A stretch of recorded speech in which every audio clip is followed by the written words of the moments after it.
नमस्कार मेरे प्यारे दोस्तों, मैं हूं आपका होस्ट शेफ धीरज। आज इस वीडियो में हम लोग बात करने वाले हैं सैलड के बारे में। सैलड को हम लोग मेन कोर्स के तौर पे भी खा सकते हैं, सैलड को सैलड के तौर पे भी खा सकते हैं, एपिटाइजर के तौर पे भी खा सकते हैं, या इसको हम लोग मेन कोर्स के तौर पे भी सर्व कर सकते हैं। सैलड एक लैटिन वर्ड से आया था जिसका कि मतलब होता है साल माने सॉल्ट। और पहले लेट्यूस के जो पत्ते होते हैं उन्हें सैलड्स के ऊपर डाला जाता था। साल मतलब साल्ट डाला जाता था ताकि उसकी बिटरनेस या उसकी जो कड़वाहट कम हो जाए और खाने में जो सलाद के पत्ते हैं वो थोड़े से टेस्टी हो जाएं। इस वीडियो में हम लोग बात करने वाले हैं सैलड के पार्ट्स के, या आप बोल सकते हो कंपोजिशन क्या होता है सैलड का, ताकि आप कोई भी सैलड बनाओ फ्यूचर में अपने ट्रायल्स के दौरान, अपने इंटरव्यूज़ के दौरान, तो आप उसको समझ पाओ। साथ साथ क्लासिफिकेशंस के बारे में बात करने वाले हैं, कितने प्रकार के होते हैं।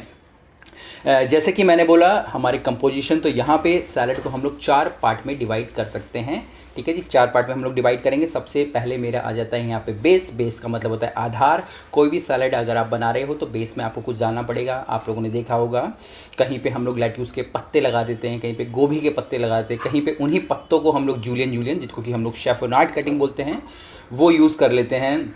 कहीं आपने देखा होगा जैसे टमाटो के जो कप्स हैं वो हम लोग बना देते हैं, वो लगा लेते हैं, या पाइनएप्पल के जो होल करके उसके बीच में, मतलब कि पाइनएप्पल का पूरा गूदा सा निकाल के वो, तो ये एक तरीके से बेस हो जाता है किसी भी सैलड का। जनरली अगर आप देखेंगे तो लेट्यूस के पत्ते या गोभी के पत्तों का इस्तेमाल किया जाता है। तो ये होगी पहली चीज़। इसके बाद दूसरा होते हैं हमारी बॉडी का मतलब है कि भाई क्या मैं कौन सा उसके अंदर मेन इन्ग्रीडियंट यूज़ कर रहा हूँ।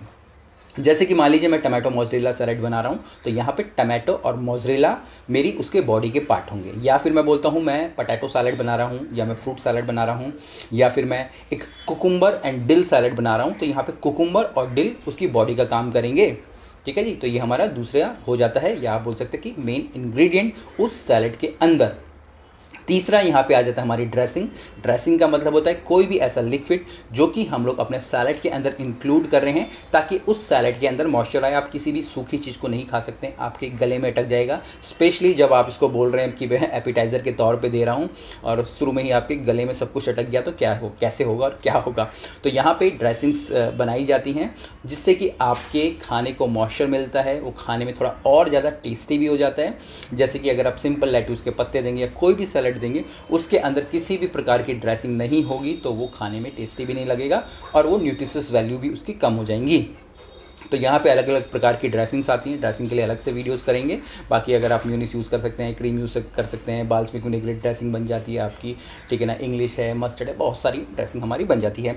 इसके बाद जो सबसे लास्ट इसके अंदर पार्ट आता है कंपोजिशन का, वो होता है हमारे गार्निश का मतलब होता है कि भाई आपने एक सैलड रख लिया है और उसके ऊपर से आप कुछ छिड़क रहे हो। जैसे कि आप लोग कभी वॉलनट्स डालते हो, पाइनट्स डालते हो, पार्सले को चॉप करके डालते हो, ठीक है, या फिर आप ब्रेड के क्रूटॉन्स डालते हो। इससे क्या होता है, एक तो ये आपकी अपीयरेंस के लिए अच्छा होता है कि भाई देखने में आपका सैलड बहुत ज़्यादा अच्छे लगने लगे, क्योंकि सैलड को हम लोग एज ए एपिटाइज़र दे रहे हैं, तो कहीं ना कहीं वो इस प्रकार से होना चाहिए कि वो आपकी आँखों को भा रहा है।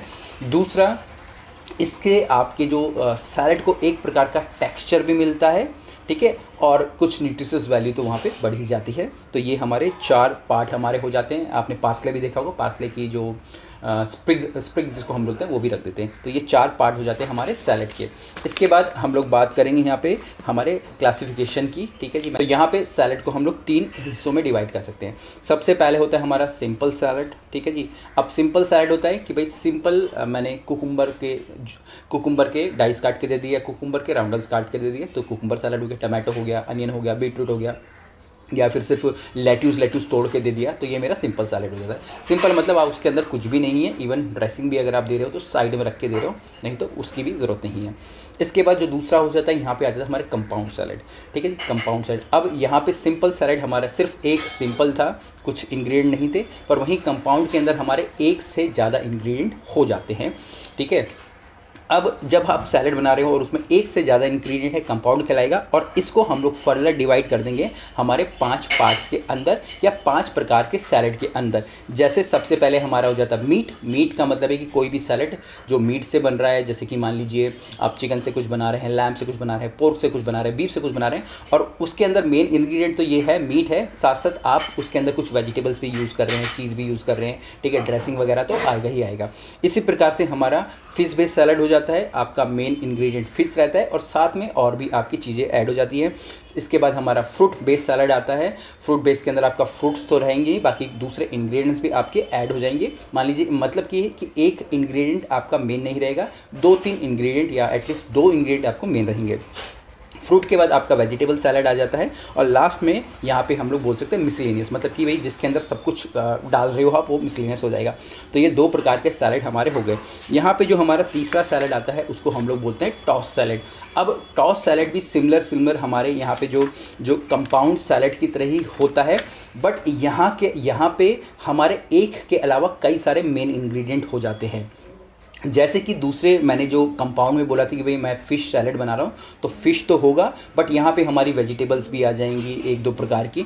बट जब हम लोग जब एक टॉस सैलड बना रहे हैं तो यहाँ पे हर एक इंग्रेडिएंट मेन हो जाएगा। जैसे कि मान लीजिए अब आपने कोई एक सैलड बनाया है जिसके के अंदर आप वैरायटी ऑफ मशरूम्स डाल रहे हैं, ठीक है, और हर मशरूम अपने आप में महंगा है, अच्छा है, चीज़ आप ऐड कर रहे हैं और अच्छी क्वांटिटी में ऐड कर रहे हैं, ये नहीं कि आप थोड़ी सी ऐड कर दे रहे हैं, यहाँ उन्हें आप अच्छी क्वांटिटी में ऐड कर रहे हैं। तो इस प्रकार के आप बोल सकते हैं हाई एंड सैलड को हम लोग टॉस सैलड बोलते हैं। कई सारे टॉस सैलड हमारी जो कंपाउंड सैलड वाली कैटेगरी के अंदर भी आ जाते हैं, तो उसमें ज़्यादा कंफ्यूज नहीं होना है। तो यही हमारे स्ट्रक्चर थे और ये हमारी क्लासिफिकेशन थी। बाकी अगर मैं आपको थोड़े थोड़े नाम बताना चाहूँ, क्योंकि एक स्टूडेंट ने मुझसे क्वेश्चन भी करा था व्हाट्सअप के ऊपर कि सर कुछ सैलड्स के नाम बता दो, तो अगर मुझे फ़िश सैलड बनाना है तो एक निश्वा सैलड बनता है जो कि हमारे टूना से बनता है, ठीक है जी। इसके अंदर टूना हो गया, बॉयल पोटैटो हो गया, इसके बाद हमारे जो बीन्स होते हैं वो हम लोग डाल देते हैं, कैपर्स होते हैं, और हमारी ड्रेसिंग विनेगर ड्रेसिंग हम लोग देते हैं। इसके अलावा जैसे हम लोग टूना सैलड बना सकते हैं। फ्रूट बेस में अगर मैं बोलूँ तो हम लोगों का सबसे फेमस और फेवरेट आपका वॉलड्रॉप सैलड हमारा हो जाता है। इसके बाद अगर आप वेजिटेबल सैलड की बात करें तो आप जर्मन पोटैटो सैलड बना सकते हैं, कोल्स्लो बना सकते हैं, रशियन सैलड आप लोग बना सकते हैं, सीजर सैलड भी हमारा बन सकता है। अगर मैं मीट बेस्ड सैलड की बात करूं, मीट बेस्ड के अंदर जैसे हमारा या होंग राइस सैलड बन जाता है, जो कि हमारे चिकन से, राइस से हमारा बन जाता है, और उसमें अगर होंग राइस बोल रहा हूँ तो पेपरिका जो पाउडर होता है उसका हम लोग मेनली यूज़ करते हैं। और इसके बाद अगर मैं मिसलिनियस की बात करूँ तो हमारे जैसे कि फातूस सैलड हो गया, ठीक है जी, जो कि हमारे मिडिल ईस्टर्न कंट्री का होता है, वो हम लोग बोल सकते हैं। तो इस प्रकार से आप भी अपने लिए प्रिपेयर करना, एक पूरा का पूरा जो मैंने आपको बताया नोट्स लिख के इसमें प्रिपेयर करना, और सैलड आप देखना आप कौन कौन से इसमें जानते हो और आप कौन कौन से बना सकते हो। यहाँ पे सारी की सारी बात क्रिएटिविटी की आती है। जो सैलड मैंने आपको बताया आपको हर जगह हर किताब में ऐसे ही नज़र आएंगे, बट क्रिएटिविटी के साथ साथ आप इनकी संख्या भी बढ़ा सकते हो, क्योंकि सैलड एंडलेस होते हैं, ये भी एक क्रिएटिविटी है। कुछ भी क्वेश्चंस हो, कमेंट्स हो, नीचे लिखिएगा। फिर मिलेंगे एक नए वीडियो में, तब तक के लिए जय हिंद।